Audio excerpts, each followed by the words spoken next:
Hello and welcome back to another episode of the 4Q podcast. It is Sheena here, and today we're going to be talking about the truth about burnout. If you're new here, I am a therapist and a business mentor, and if you've been around for a while, you know that my key things as a therapist that I work on are burnout and anxiety, which is, and underneath that often sits trauma or attachment issues of some kind. But something I will always say to you guys is that there are 3 levels of mental health. Okay, there's the individual stuff, so your past, your experiences, everything that's happened to you, that's all inside you, stirring around in your body, in your mind, in your soul, okay? The second level is your relationships, so your workplace, your friendships, your partner, your parenting, that all has an impact on how you feel.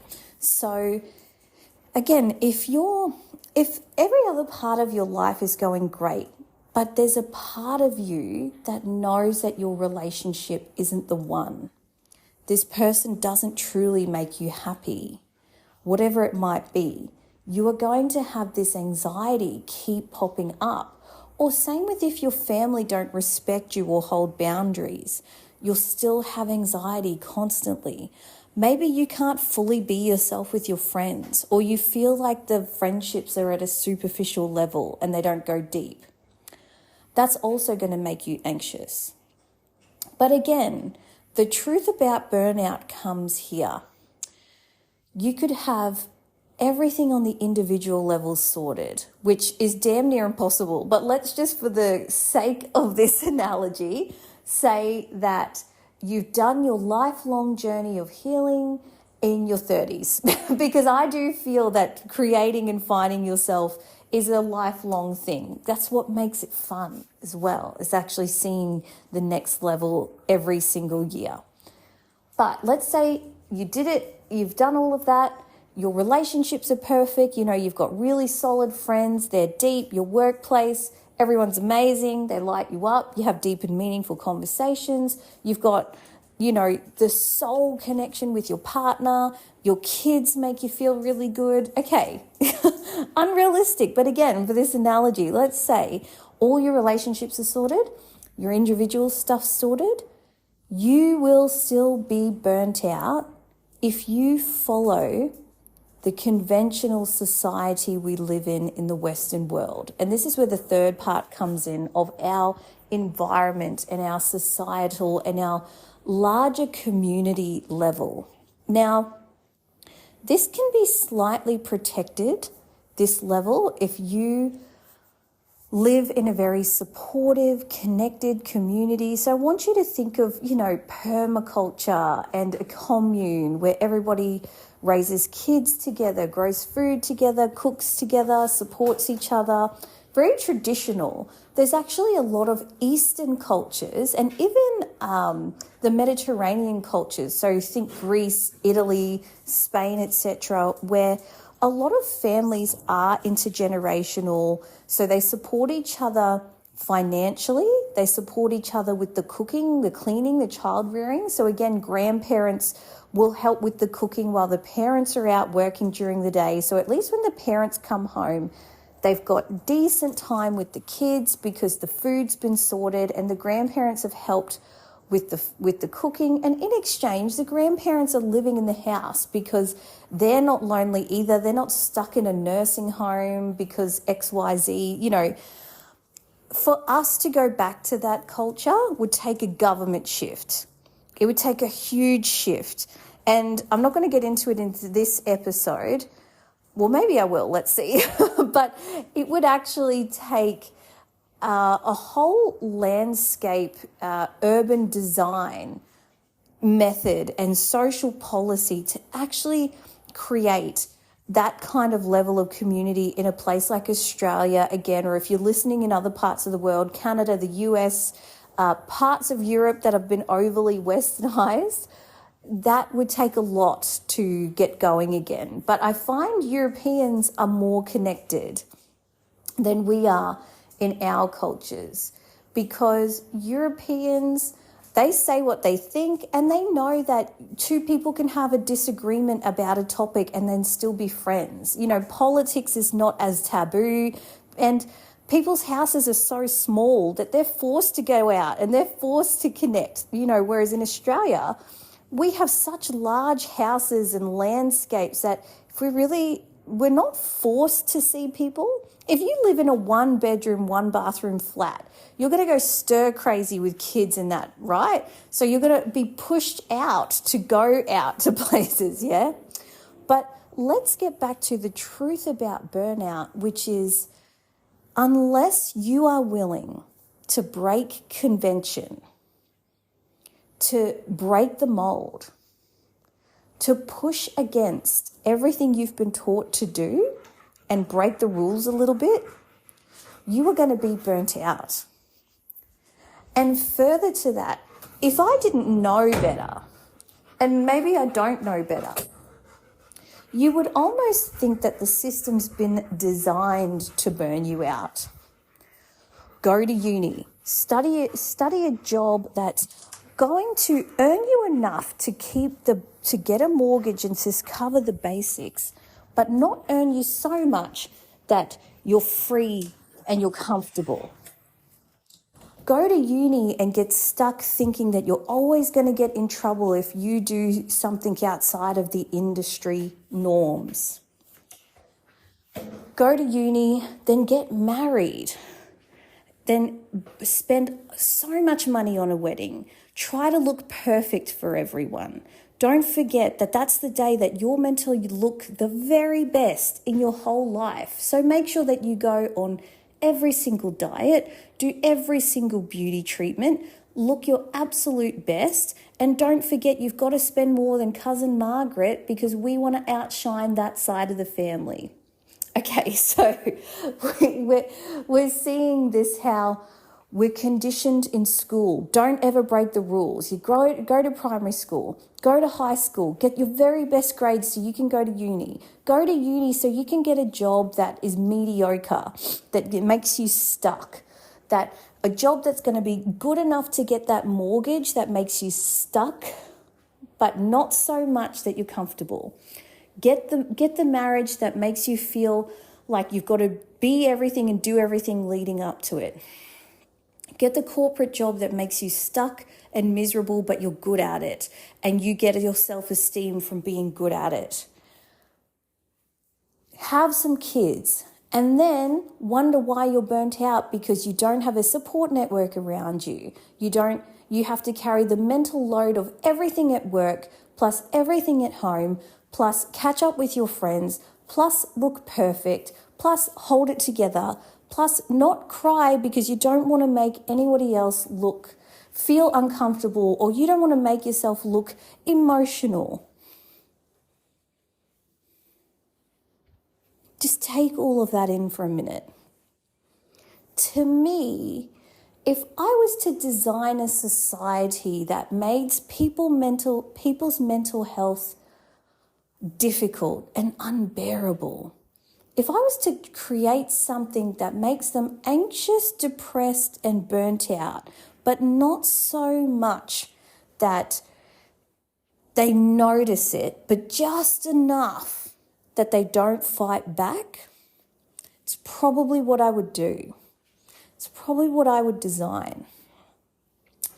And so this is a little controversial, but that's the thing, is that the truth about burnout is you got to let go of the conditioning from your childhood, from your parents, from your school, from your friends, all of it, to break free. Because here's some statements that I want to say to you, and if you get wobbly, that means that your belief doesn't align with that. So if I said to you, the sky is blue, no wobble, because you know that that's true. If I said to you, grass is green, if probably no wobble.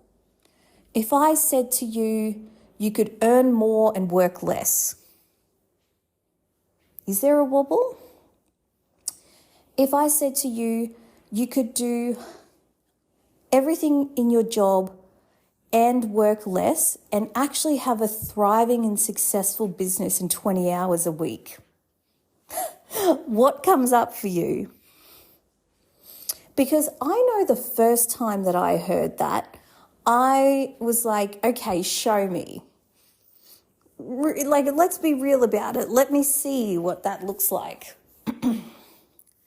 And then I saw it and I was like, oh, okay, but I still fully didn't understand it. How can someone be delivering something at such a large scale and still making so much money? So this particular person was making $850,000 a year between her and her husband. So she got her husband into the business and they were both working 20 hours a week so they could both do school drop-off and pick up together.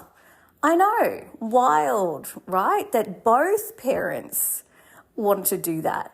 Because again, even still, when we think about working part-time or working in a scalable business around the kids, a lot of us, the first image that comes to mind is a woman doing that, not a man.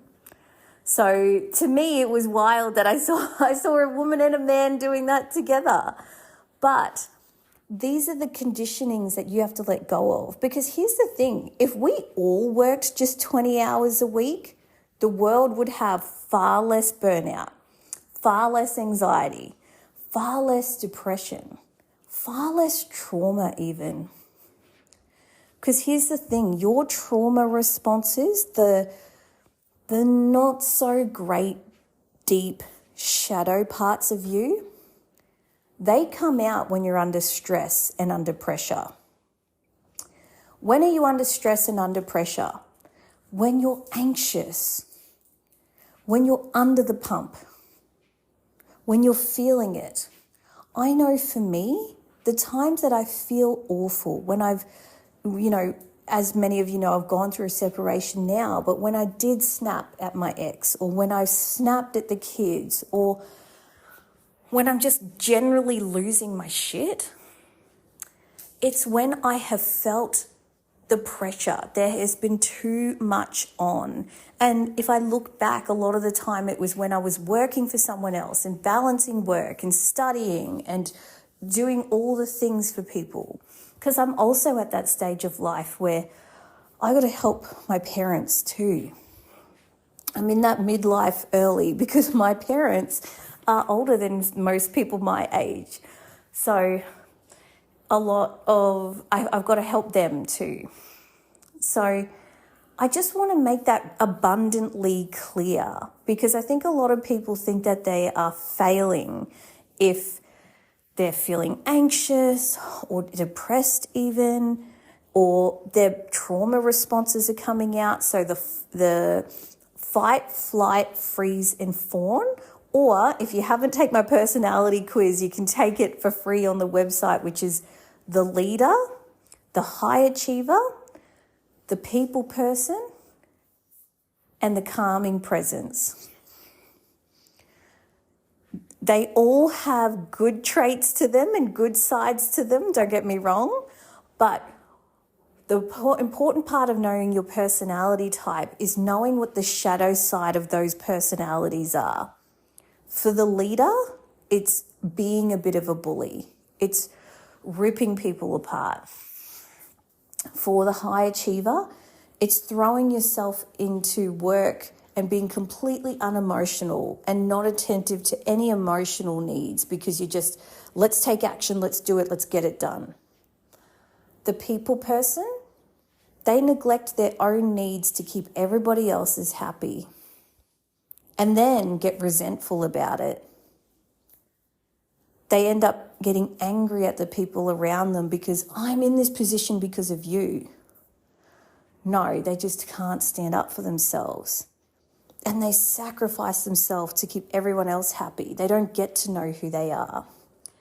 And the calming presence. They shut down so much that they don't reach their full capability. The calming presence is susceptible to depression more than the other types.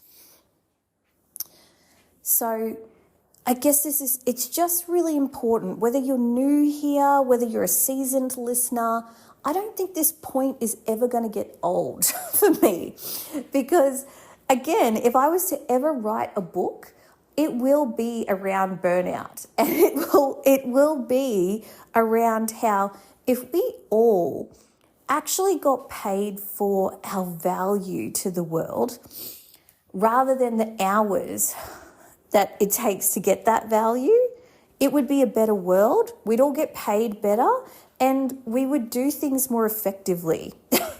So what does that actually look like? What does a world where less burnout occurs? Because the truth is that, you know, we can't have burnout we can't be burnout free in a world where we've got to work 40 hours a week. I think we've been so conditioned to think that that's normal, especially when other industries work even more than that, 60-hour weeks, right?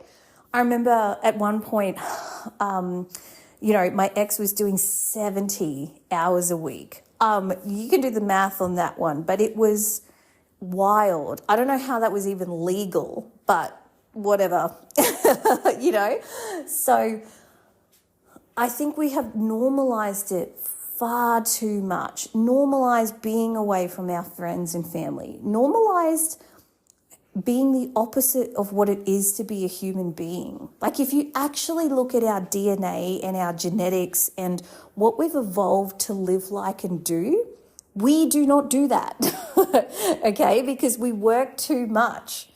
We're not out in nature. We're not making eye contact with friends and family. We're not, having textural experiences day in, day out. We're sitting on computers in the same spot all day, every day, sitting in cars to get there, many of us. Or even if you are working outside with people, there's so much toxic food and smells and elements around us. It's not natural, yeah? So what did I mean going back to that analogy I was just talking about people getting paid their value? The world would be a better place. When I buy a cake, am I paying for the cake or the hours that it goes into the cake? So if I want you to imagine a $50 cake, I'm happy to pay $50 for a cake, $100 for a cake. I'm getting the outcome of a cake. That's what I pay for. So if I come to you and I say, oh, hey, here's $100, just make me a cake.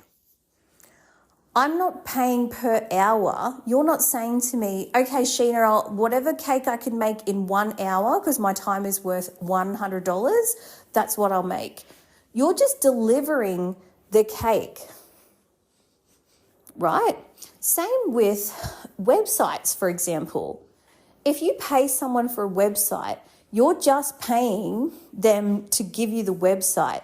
You don't know if it took them 40 hours to make that website, 10 hours, 2 hours, 100 hours. You're not paying per hour. You're paying for the result of the website. And so for many of us, if we knew what our KPIs were, our key performance indicators, what am I actually getting paid here to do? I guarantee you would find a more efficient way to do it. Because that's the thing, is that I know in all my previous jobs, if they told me outright what the KPIs were, I could have absolutely met them quicker and more efficiently, and I wouldn't be gas bagging around, talking at the water cooler about nonsense, having pointless meetings.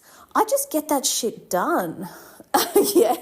And many of you would too. Like, I know so many people, when I ask them, oh, what are the KPIs for your role? I don't know. Okay, well, what's the result they want you to do? Don't know. And even when people hire staff members, sometimes when I'm working with higher level executives, I'm asking them about, different staff and different team dynamics. And it's like, okay, well, what's the purpose of this person's role? What are you wanting them to do? What's their KPIs, etc.? Oh, well, we never really thought of that. We just knew that we needed this person in the team. Or they wrote them on like a weird superficial time, but they don't know the purpose. So again, I know this is big talk, big level thinking, but I want you, if you take one thing out of today's podcast, you could be doing everything right in your life and still be burnt out if you do not align your lifestyle with that of what human beings were designed to do. And I'm telling you, that is not working a 40-hour week.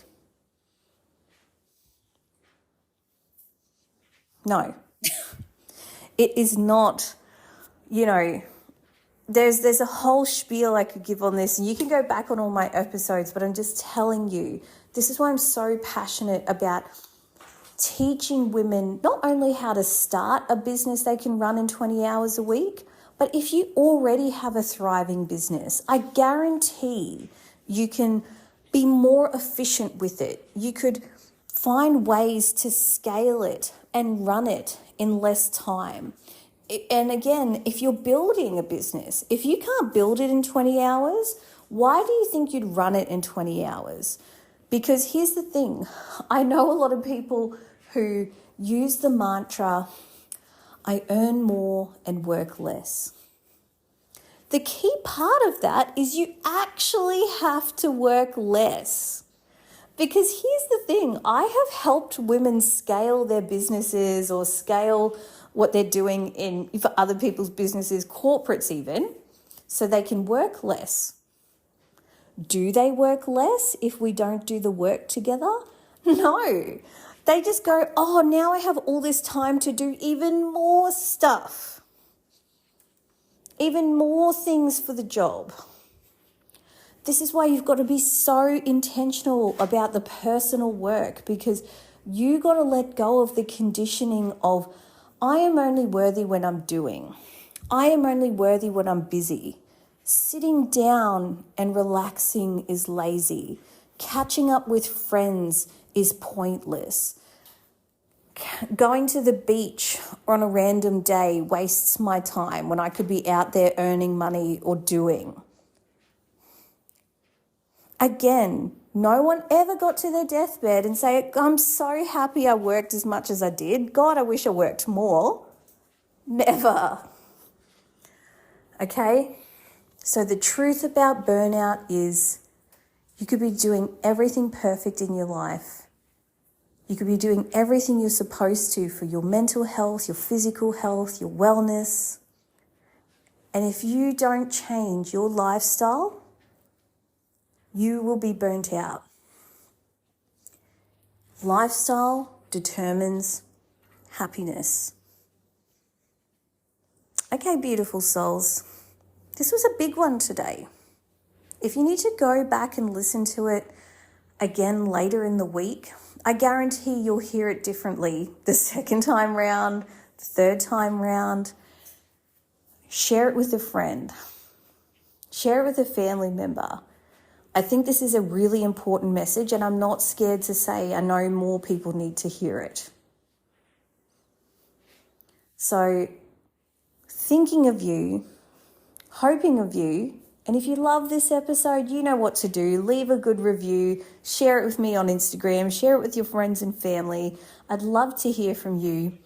But I'll see you at the next episode of the 4Q podcast. Bye for now.